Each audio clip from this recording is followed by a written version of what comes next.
Sa gitna ng kontrobersya ng nilikha ng pagbulsa umano sa bahagi ng kaban ng bayan, hinamon naman isang labor group ang mga miyembro ng Kongreso at mga taga-ekutibo na gawing minimum ang kanilang sweldo.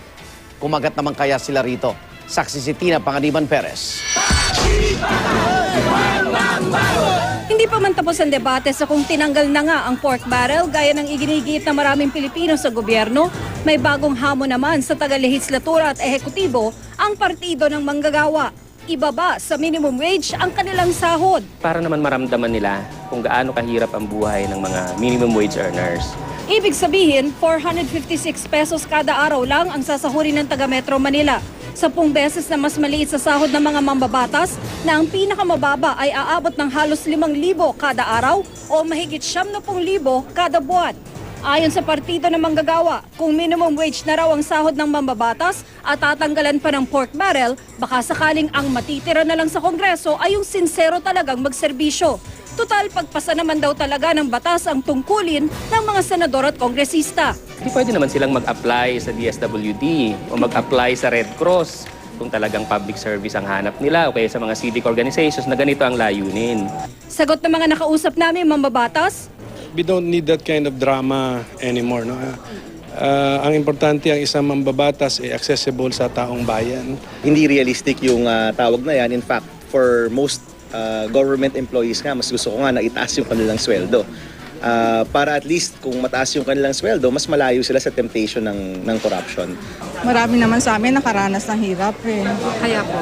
Kaya sa akin, ano lang yung karapat dapat. Lingkod bayan naman kami, so hindi ko tatanggihan. No, yung proposal na minimum wage yung sweldo ng mga congressmen.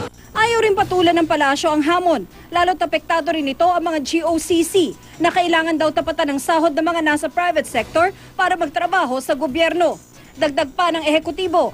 Kailangan pag-aralan kasi maraming implikasyon yan. Hindi isang sagot lang yan na simple. So malaki ang implikasyon sa ekonomiya. Kasunod naman ang paglalabas ng COA ng Special Audit Report nito mula 2007 hanggang 2009, nakakuha ang GMA News ng 2012 COA Report.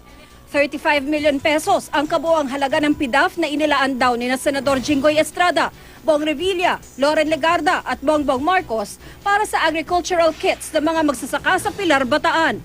Para sa Dinalupihan, Bataan, 38 million pesos naman daw ang kabuuang halaga ng pork ni Senador Estrada, Juan Ponce Enrile at Legarda para uli sa mga magsasaka. Ang pondo ibinilin daw sa People's Organization for Progress and Development Foundation, Inc.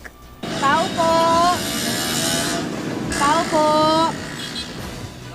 Pero nang puntahan ng GMA News ang idineklarang address ng NGO na isa palang bahay, wala raw NGO sa address na ito. May nakipag-usap ba sa inyo na gagamitin tong address na to na NGO? Base sa nakuhang dokumento ng Reporter's Notebook mula sa SEC, ang presidente ng NGO ay si Merlina Sunyas, isa sa mga whistleblower laban kay Janet Lim Napoles. Muling itinanggi ni Legarda na may inilaan siyang pork barrel para sa mga bogus NGO. Wala pang bagong pahayag sina Revilla, Marcos, Estrada at Enrile, pero dati na rin nilang itinangging sangkot sila sa issue. Ako si Tina Panganiban Perez, ang inyong saksi.